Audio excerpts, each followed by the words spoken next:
श्रोते हो, नमस्ते. आपल्या सर्वांना शुभ दिवस.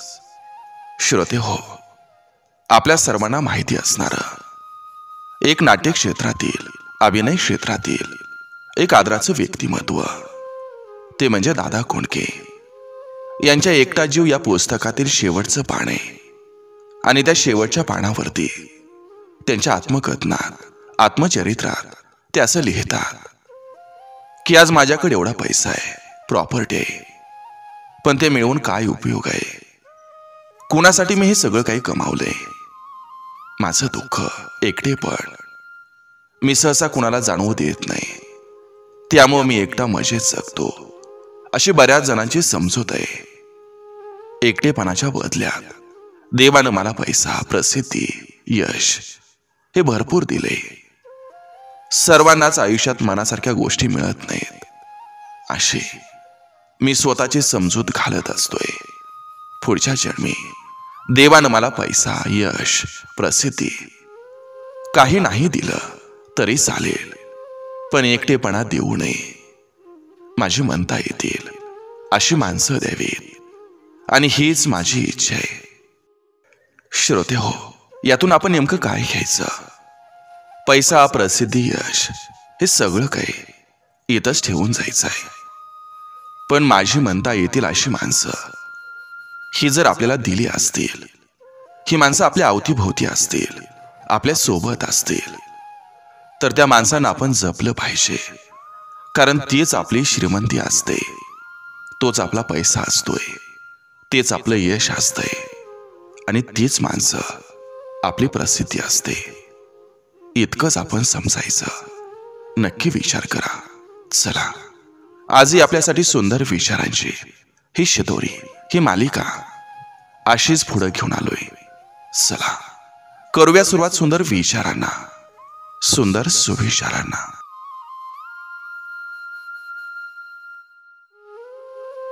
सगळ्यांसाठी सगळं करावं, पण स्वतःसाठी थोडं तरी राखून ठेवावं. कारण जग आयुष्याची लढाई हारलेल्या व्यक्तीला कधी जवळ करत नसतं.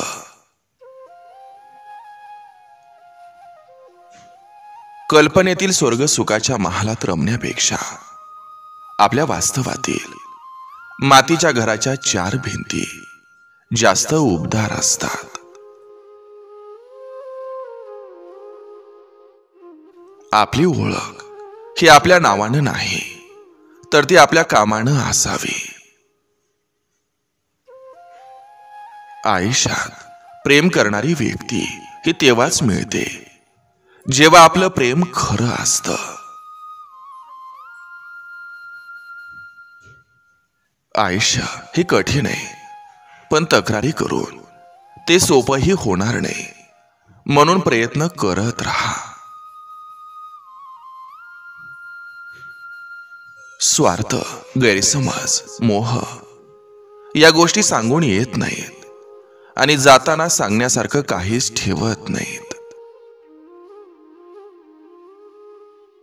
गोष्टीचे दोन प्रकार असतात. काही मनाला लागतात, तर काही मात्र ते आपणच लावून घेतो.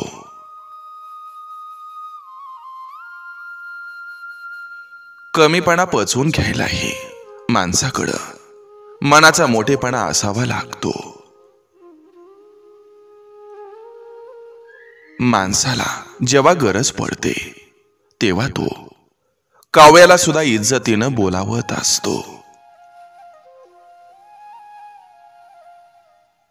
जीवन म्हणजे आपल्या भावना आणि वास्तव यांच्यातील तडजोड असते.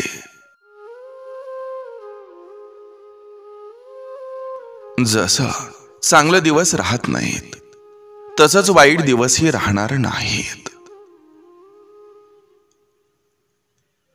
मौनात दडलेलं अर्थ आणि शांततेत लपलेला आवाज सगळ्यांना समजत नाहीत.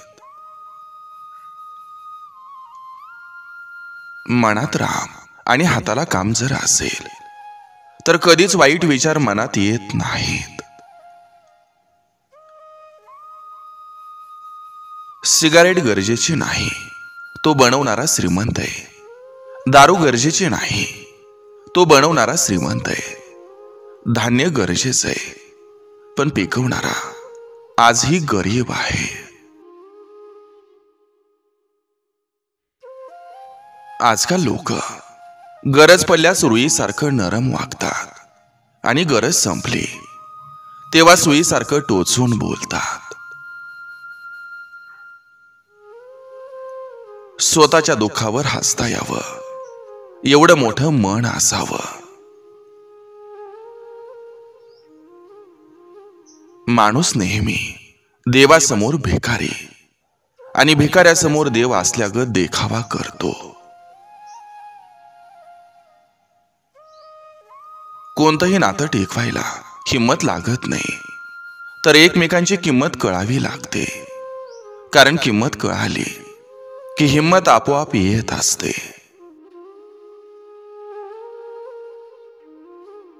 स्वतःची जागा ही माहिती करून घ्या. कुठं उभं राहायचं, कोणासाठी उभं राहायचं आणि कशासाठी उभं राहायचं.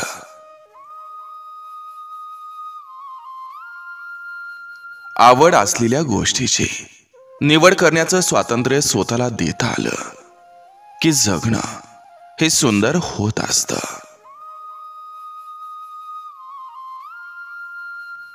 पैशानं श्रीमंत असून नाही चालत.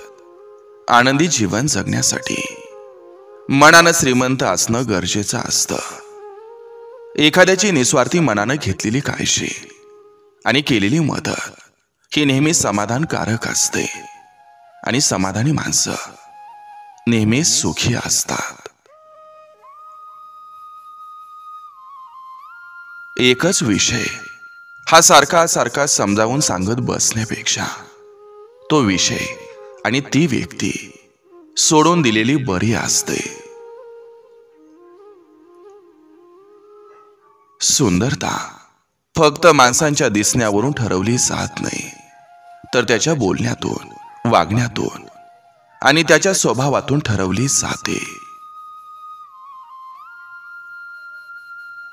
जेव्हा आपण लोकांना महत्त्व देतो तेव्हा त्यांना वाटतं आपण नेहमी फ्री असतो, पण त्यांना हे समजत नाही की आपण त्यांच्यासाठी स्वतःची कामं बाजूला ठेवून त्यांना जास्त महत्त्व देत असतो.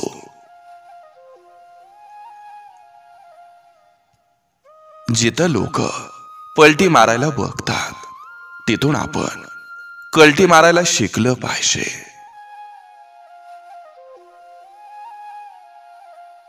मनात काही असेल तर बोलून टाकावं, पण टाकून बोलू नये. कारण बोलून टाकल्यावर गैरसमज दूर होतात आणि टाकून बोलल्यावर नाती तुटतात. तोडलेलं जोडता येतं, तोडलेलं नाही. आजच्या आनंदाच्या क्षणावर उद्याची स्वप्न आणि समाधान टिकेल, पण उद्याच्या काळजीत आजचं सुख कधीच हरवू नका. दुसऱ्याचं मन दुखावून मिळवलेलं सुख हे कधीच आयुष्य सुंदर बनवू शकत नसतं. कर्माचं फार वेगळं तत्व असतं, म्हणून कर्म करताना विचार करत जा. कारण ना कुणाचा आशीर्वाद वाया जातो, ना कुणी दिलेला तळतळाट.